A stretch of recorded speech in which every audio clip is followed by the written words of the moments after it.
Alright everyone, welcome back to the day 33 of our daily leetcode challenge, and today we have got check if array is sorted and rotated. So let's try to understand the question. In this question they have provided us with an array and we need to find out if this array was first originally sorted and then it was rotated a few times. So what do they mean by that is, let's take the example of 3 4 5 1 2. If you take this example 3 4 5 1 2, they said that this is true, meaning this array was originally a sorted array and then it was rotated a few times. Let's see that. So if this array 3 4 5 1 2 was originally a sorted array, it would look something like this. This is what the array would have started with: 2 3 4 5 1 2 3 4 5, having 5 elements, and then this array was rotated 2 times in order to get this. What they mean by that is, first it was rotated, meaning this 5 got popped from here and got added on the left. Imagine this entire array as a queue, and this is a movie ticket line, you can imagine as it like that, and 5 got its ticket and went back to the back of the line. Then 4 got its ticket, went back of the line. Same with 3 got its ticket and went back to the line. So after 5 moves out, this array will become something like this. Now 4 is at the front of the ticket booth and 5 is at the back.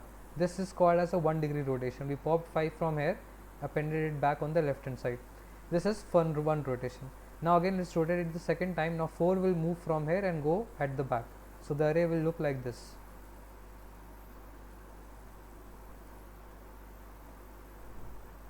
So this was rotating it for the second time. Now we rotate it for the third time. Now 3 will do the same thing. We will pop 3 from here and put it to the back, which is on the left hand side. So now the array looks like this. Exactly at the third rotation, when we did the third rotation, we find out that this entire array on the third rotation becomes equal to what the question is given to us. The nums array that they provided us is now equal to the array which we originally started with on the third rotation. So this is why they have returned a true here, meaning this entire array was rotated 3 times. Before rotating it was sorted. So it was sorted before rotating, that's true, and then it was rotated 3 times to get the original array that they provided us. So that is why in this case the answer is true, meaning if we take this array here, right here, can be obtained if we take the original sorted array, and we rotate it by few times.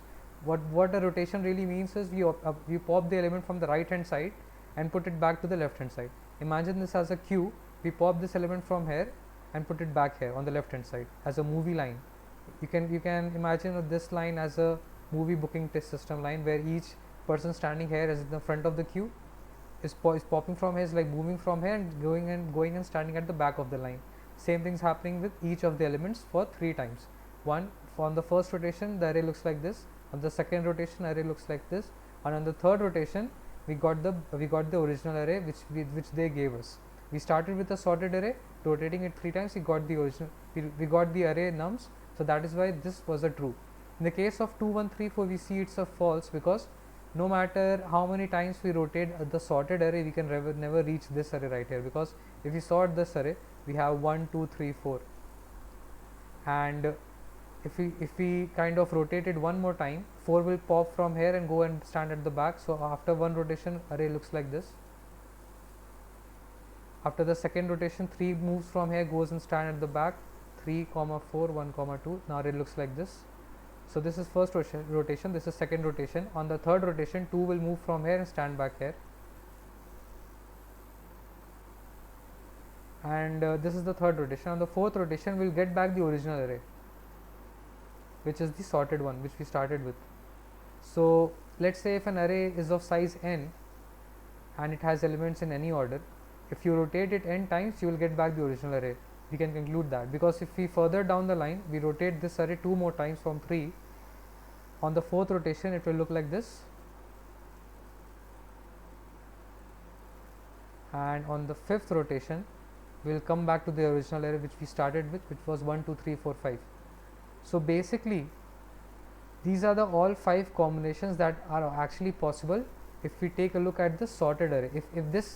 If we can start with the sorted array, which is like sort all these values in the nums, we sort them, and then we rotate it one by one. We rotate it by one by one. Whatever the length of this array is, length of nums is, that many rotation we can do at max. that many rotation we can do at max, and if any of the given rotation we get the original array which is nums, in that case we return false. And after doing those n rotation, n meaning the length of the array rotation, like the array of length here is 5, we do 5 rotation, we get back the same array here also, 3 4 5 1 2, you rotate it 5 times, you get back the same array. Same with 2 1 3 4, but we are not going to rotate this array because this is kind of a snapshot. We are trying to find this array as a result of the rotation we are going to do on the sorted array.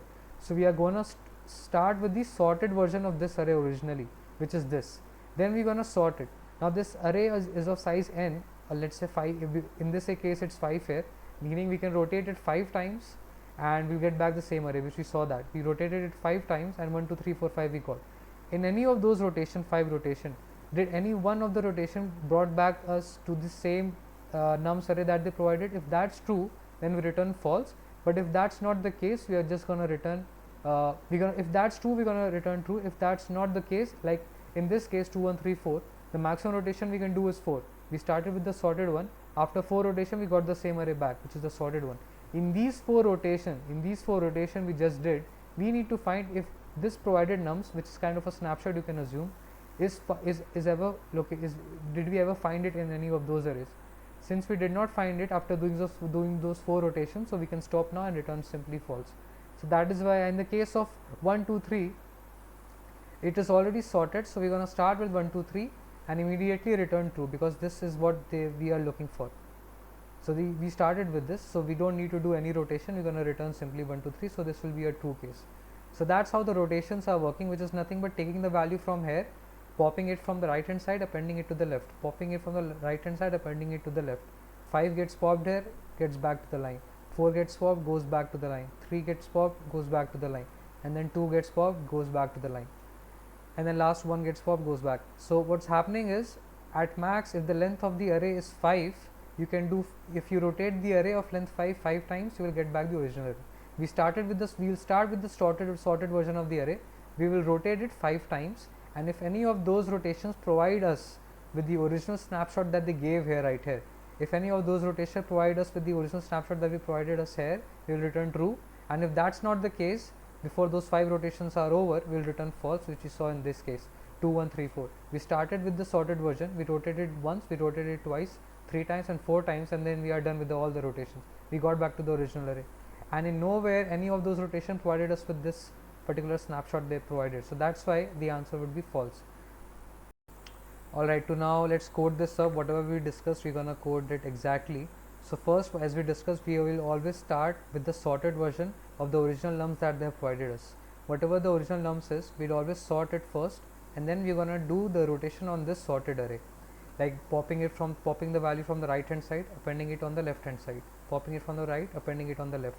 So we are going to do this on a different list. I'm going to define a variable called nums, list1. I'm going to sort this value nums and store it in that variable list1.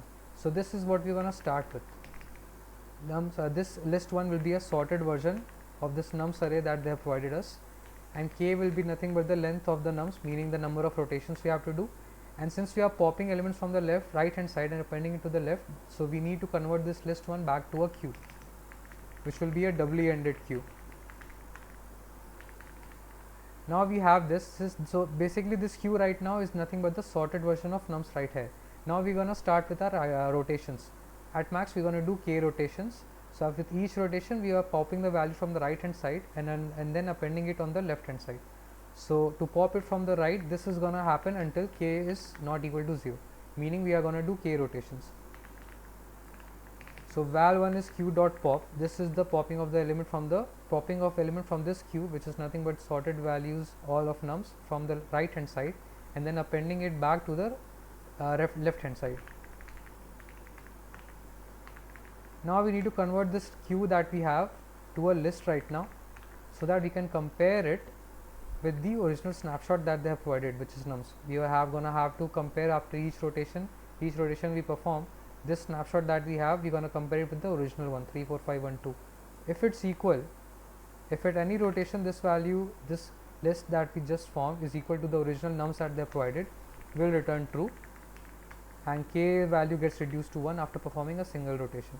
This will keep on happening for k times, and every time we're going to compare to the list that we formed this with the original snapshot that they have. If at any point it's same, we return true, or else in the end we'll just return false. So if we run the test cases now, you can see it's passing all the test cases. Let's submit it.